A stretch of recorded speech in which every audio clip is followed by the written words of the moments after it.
Get ready to take your financial practice to new heights with the Elevated Advisor podcast, hosted by business coach, Amazon best-selling author, and radio show host David J. Scranton. This episode features some of our best interviews with top insights from our financial advisor guests on how you can succeed in the financial services industry. So are you ready to become an elevated advisor? Let's get started. Welcome to this episode of the Elevated Advisor Podcast. I'm David Scranton, and I'm here today with a very, very special guest to help me with today's topic. The topic is how to overcome limitations that you might have as an advisor that at various stages of your career can create glass ceilings for you, if you will. And some of these limitations could be physical, actual limitations. Some could be limitations due to the firms with whom you work. And yet some, and many, the most important ones, are limitations right between your two ears. And again, to help me with this very important topic is my good friend, Matthew Johnson. Matthew Johnson, who has offices in Iowa, in Johnson Income and Wealth Management. So, MJ, glad to have you here. Hey, thank you for having me, Dave. You know, limitations are something that every single one of us deal with. Mm-hmm. So I think it's a vital, crucial area that we discuss, especially when you're a business owner, when you're an advisor. Limits are just, they abound. They're all over the place, and we've got to be able to deal with these things if we're going to be successful in life, if we're going to be good, successful business owners. And that's why I think a lot of our listeners probably have a plateau effect, right? So those are, I'll move my hand so those who are watching could see. But you kind of, you run for a while, you grow, and then you plateau for 2 to 3 years. And then you get frustrated and you overcome a limitation, then you grow again for a while, and then you plateau for a while. And if you can overcome those limitations as you go through them, well, you don't really have to plateau. You can shorten the periods to which you plateau or maybe eliminate them completely. Oh, I agree. You know, one of the things that's so very vital, I think, is working on our own limitations. I remember so many years ago, Dave, as an advisor, mm-hmm. I realized that I was not limitless. I realized that time was not limitless. I realized that my energy was something that was not limitless. Yeah. My ability of just simply being able to do things and do all the things that were expected of me, it was absolutely exhausting, and we have to be able to break through these limitations in some capacity. You're listening to some of the best interviews from the Elevated Advisor podcast. Next, we'll hear from Eric Lardner, founder and president of Abundant Wealth Management, with offices located in Dallas and Plano, Texas. I know one of the things that you have benefited by becoming an IAR instead of your own RIA was compliance, right? So the compliance was taken off your plate. That's good. How about the money management aspect of it? Because, hey, you came from a international debt background. I mean, surely you could do your own money management, right? Right. So tell me about how that went with the money management and how that's helped you. Well, I wanted to be more client-centric. So having... Second good decision, by the way. Being client-centric allows me to, focus on the clients that I'm trying to work with and bring on board. And, having people that are behind the scenes doing the mechanics of, on a day-to-day basis, what to buy, what to sell, how to allocate portfolios. I wanted to take that off my plate so it's not something that I was having to think about, really. It just took care of itself. I do keep track of things. It's not like I'm not paying any attention to it, but being a client-centric business and developing relationships with clients, it's been a win-win in all regards, I would say. And you actually enjoy managing money.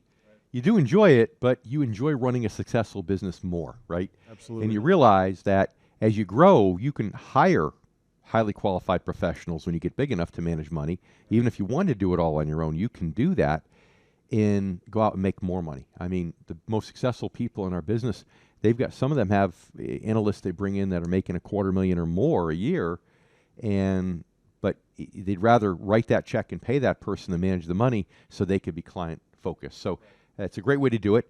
So, and I think that's a great lesson, is that, you can be independent. You don't have to do it all yourself per se. And I also think the second lesson is that, what you love is important, but if you really love managing the money that much, then you need to go become an analyst, become a portfolio manager, work somewhere, right? You can't really have an independent financial advisory practice. You're listening to some of the best interviews from the Elevated Advisor podcast. Next up, Joanne Regan, President of Financial Security Group, serving Sun City and Glendale, Arizona, as well as Las Vegas, Nevada. So, and by the way, you have another thing that is really giving you energy, giving you juice in life these days, is that you have a grandson, and I hate to say grandson because you don't look like you're old enough to have a grandson, but you do. Thank you. And he is the heir apparent to your business. So that I'm sure breathed a little bit more life and excitement into you, trying to bring him up through the channels, learning all three businesses so that he can ultimately take over. Well, the nice thing about my grandson, whose name is Jared, he started working with me when he was 15 years old, and he started at the bottom of the pile. He had to empty the trash and file and do things like that. And he's actually grown up in the business, learning each and every phase, because it was an intent that he would eventually be taking over. And he's 27, but he has a really strong mind for this. He does. He's very mature for his age. I especially have noticed that maturity in the last couple of years. And so being able to bring him up into the business. But what's great about him too is he has his own ideas. And, you know, I'm kind of old and stuck in my ways, and he's kind of young and more innovative. Like you say, he's Sometimes more that's good. gas and I'm more brake. And so the combination of the two, I really think he's going to be really highly successful. My clients already like him and trust him, and they ask for him over me sometimes. I'm like, wow, He's a really sharp young man. He, just so you know, he came. Joanne sent him to my office in Connecticut this summer. Say, hey, Dave, will you sit with him for a few days and have him meet different people to see how the office works and just to get a different view? Because sometimes, you know, when you're training a family member, it can be a bit of a challenge. So he said to me, he goes, yeah, I feel like my grandmother sent me off to boarding school here in Connecticut for a couple of days. That's kind of what it was. But my first comment, if you remember, when he left, I think I texted you or called you, and I said, he's a really cool young man, and he really is. Yeah, I'm really proud of him and proud of the work that he's trying to do. And I think he's going to be very successful. And he's also something that a lot of people say is that if you're too young, you can't be successful in the financial industry. I think that's not true. I think if you're compassionate about what you do, you care about the people, and you have a passion for the work, and you believe in what you're doing, I don't think that age matters. I think that you can make that work, and he is proving me to be correct. He is actually being very successful at what he does. So what's your backup plan? You know, like, you mean if I drop dead? Is that what you're saying, right? So it's almost like no matter where you are, there's always a reason or excuse, if you will, to say, well, I'm at a disadvantage when talking to this type of prospect. But you have to put all that behind you and just move on. Well, and that's funny you should say that, because I get asked that often. You know, people will say, well, what happens if something happens to you? And I just pick up the phone and call Jared and say, Jared, come in. And I introduce him as the heir apparent, and they go, oh, okay, we got it. We understand. So it really is. There's no advantage or disadvantage. It's up to the individual to be successful or not be successful based upon what they believe. 100%. You're listening to some of the best interviews from the Elevated Advisor podcast. Now let's hear from Michael Eastham, founder and president of Fellowship Financial Group, located in Orlando, Florida. But a lot of people use these risk tolerance questionnaires, right? Right. And they put the answers in a computer, out spits an algorithm, and okay, well, this is how much risk this person could take. Well, the reality is, until you've taken a shellacking in the financial markets, you don't know how risk tolerant you are or aren't, right? If you didn't have any money back in 2008, you may think you're very risk tolerant, but you're not. And even if you are, but you're not retired, you don't know how you're going to feel in retirement. So I know one of the things you've done a nice job at is really helping people feel what it would feel like in those scenarios, so they can determine how much risk they're willing to take. So you're not just doing a risk tolerance questionnaire for CYA purposes to protect yourself as an RIA. You know, you're skipping that, and you're actually talking them through it, so you get an actual read as to what this person can tolerate. And I think that's a great strategy. And it's a great point because, again, a lot of people think they have a particular risk tolerance and they don't realize how far off they are until something happens. I think it was Mike Tyson that used to say, everyone thinks they have a plan until they get punched in the face. That's right. And that's exactly what happened back in, 2000, where we had the technology crash. When in 2007, we had the financial crisis. And people continued to think that everything was okay, even though their risk tolerance was fine. The thing they didn't realize is that you can't maintain that same level of acceptance with risk when you're retired. You've got to look at things differently, and that means that your risk tolerance has a different definition. If it's a canned response that comes out of a computer, that's literally just a compliance thing that basically is a CYA. Yeah. We want to make sure that people understand what's the impact on your retirement if you lost 30% in your retirement account. And I want to one of the ways that we've been able to help people recognize how dangerous that is to help them carry around the weight of that, help them to visualize and communicate. What would it feel like if you lost 30% or 40% or 50% in retirement? And then just shut my mouth. Let them hold that on their shoulders for a little while and carry it around like a heavy weight in the gym for 30 minutes. When they realize that and they experience it emotionally in their mind, all of a sudden it becomes a very big problem that they know they need to solve, and one that we can do it, and we've done it many, many times. Yeah, if you're looking at a piece of paper and say, where's your comfort level? Is it minus 10%, 20%, 30%? Yeah, I'll check off the 30% box. Right. It's easy. It's a box. I checked it off. It's not. There's nothing attached to it. But what you're doing is certainly helping him, that person, come a long way to really realize how it would feel and what the right number is. You're listening to some of the best interviews from the Elevated Advisor podcast. Next up, we have Tim Sparks, founder and president of Sparks Financial Group, serving Louisville and Lexington, Kentucky.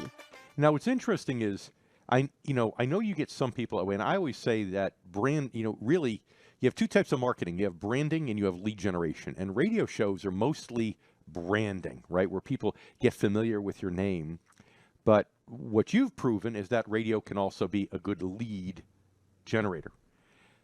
But let's face it, most of the people who listen to your show who like what you have to say don't call in, don't request information, right? That's correct.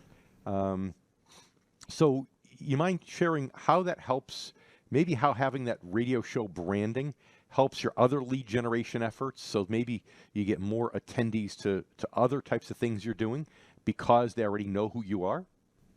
Yeah, I'm starting to see a trend, especially in the this past year or so, where we do a seminar or an educational workshop, instead of people calling in for the information maybe from the radio, they're coming seeing me in person. And so they'll sign up for, a Social Security workshop or some retirement seminar that we're putting on. And, and from there, they get a chance to meet me in person that they otherwise would have never called in from the radio. Yeah, because think about it. When you're on the radio, most people don't understand that you're buying your own airtime, right? That's right. So they just think, wow, he must be a huge financial advisor if he's invited to be on the radio and have his own show. So some people are sitting at home thinking, well, I like what he has to say, but will he work with me? And people don't want rejection, right? So they're thinking, I may not be a big enough fish to work with him. Other people might be afraid they'd get sold something if they come to your office, right? Mm-hmm. So now all of a sudden they get this educational event invitation, and now they get to meet you on a very non-threatening basis. Yes. Yeah. And I would say, I always tell people when they're well branded, their lead generation efforts might be 50% or more effective than if they weren't branded at all. So that's helping you a lot with branding. Yes. Okay. You're listening to some of the best interviews from the Elevated Advisor podcast. Next up, Steve Archer, president of Strategic Senior Benefits Group, located in sunny Coconut Creek, Florida.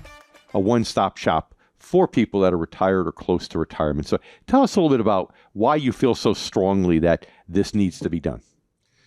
Okay. I think it's born from the fact that I see a lot of instances where a company calls themselves some sort of a specialist in a particular area. But then when you really peel back the layers of the onion, you find that they don't really do things much differently than any other type of firm. And so if you're going to truly specialize, for instance, we're working with people 55 and over, you ought to be able to answer the specific questions and address the specific needs of that age group. An example, 2 weeks ago, I got a referral from someone who came in with tax questions related to what will the effect of increased withdrawals from her IRAs be on Social Security and IRMA and her overall taxation. She was referred by her advisor. Not directly to me, but her advisor told her, you need to get somebody with tax knowledge to answer this question. See, and what's scary is her advisor should just call himself an investment manager, Right. an investment counselor. Right. He probably calls himself a financial advisor or financial planner, And right? But he's not. Whereas not. you're acting as a financial planner. Of course. So, but the point is now we're talking about somebody who's in my area of strength. She comes in, we get the tax questions answered, but of course it also gave me the opportunity to look at her allocations, which were not in line with what she was trying to get accomplished. I pointed this out to her. And so now she's a tax client and she's also a wealth management client. Right. And the point is that you need to be able to specialize. If you call yourself a specialist, you have to be that specialist. And if you're not going to be able to do the actual work yourself, you certainly need to bring the resources into your firm to be able to accommodate those needs yourself. So you made a great example of why it's a good defensive strategy, right? I mean, think about it. We might have people listening to this podcast who've lost clients in the same way that this advisor did, right? Because they weren't providing a service. They found another advisor who can do that. And think about like the big wirehouses, for example. And a lot of the big wirehouses, right? What's the common phrase? Oh, can you help me with taxes? And if you work for one of the big wirehouses, what's the common response? No, I can't give tax advice. I'm not allowed to give tax advice, right? Think about how insane that is, that you might have financial advisor on your business card and not be able to give tax advice. So some of you might be handcuffed, which is why, you might be looking to make a change. We have one person in my Connecticut office I can think of that one of her big hot buttons when she joined us was because we did tax planning and she wasn't allowed to do it at one of the big wirehouses. So she left, joined us, and now she's doing the tax and the estate and so on. But if you're independent, if you're an independent advisor, well, then you have no excuse, right? You don't have somebody handcuffing you. And unless you want to be like this, this poor guy that lost a client to Steve just now, you need to consider how you're going to integrate some of those services into your mix. And if an advisor considers himself a generalist and likes to cast a wide net, then it probably doesn't hurt. I mean, you couldn't be a specialist for everybody, right? Sure. So if you're a generalist, no problem. But if you're marketing yourself as a specialist of any kind, it's important to be able to address all of the needs of that person you say that you're the specialist for. You're listening to some of the best interviews from the Elevated Advisor podcast. Next up, we have the dynamic duo of Lindsay Cotter and Nathan Cox. They're the owners of Retirement Income Solutions with offices located in Nashville, Murfreesboro, and Chattanooga, Tennessee. They also co-own Retirement Income Source located in Huntsville, Alabama. All right, final thoughts, you guys. Final thoughts, advice for anyone that's watching right now, that's listening, that their spouse or significant other is in the business or considering bringing that person in the business. Best advice that you can give. It is absolutely fantastic, as long as you can do it correctly. Mm-hmm. Yeah, There's nothing else like it. it's pretty amazing. I wouldn't do it another way. You'll get bloodied up and some bruises along the way, but if you really enjoy the person that you're building a life with and building a business with, and just clear communication, just constantly communicating with them, being on the same page with them. It's give and take, of course, but for us, we were on the same page a lot from the beginning. So for us, it was just a natural progression and checking in with each other because we care about each other. It's not all just business. So that's Compromise is important. Right. Being willing to compromise. Yes. You know, if you're going to be stubborn and hard-headed all the time, it's probably not going to work out very well. But just being willing to compromise, being willing to listen to each other, listen to the other person's point of view, because as I said earlier, I mean, there is a common denominator there. I mean, if there are two people, you want to succeed. Yeah. Yeah. So what's better than that? at least you never have to worry about the loyalty. That's the best part of Exactly. it. So, Yeah. so I guess what the 3 C's: communication, clarity, and compromise. You said, correct? Compromise. That's right. Communication, clarity, and compromise. I love it. So, hey, thank you for taking the time today. Really appreciate it. You have been listening to an episode featuring some of the best interviews of the Elevated Advisor podcast. If you enjoyed this episode, please subscribe and share this episode with your colleagues. If you would like to talk about elevating your financial firm, reach out to us at theelevatedadvisorpodcast.com. Investment advisory services offered through Sound Income Strategies, LLC, an SEC-registered investment advisory firm. Sound Income Strategies, LLC, and Retirement Income Source, LLC are associated entities.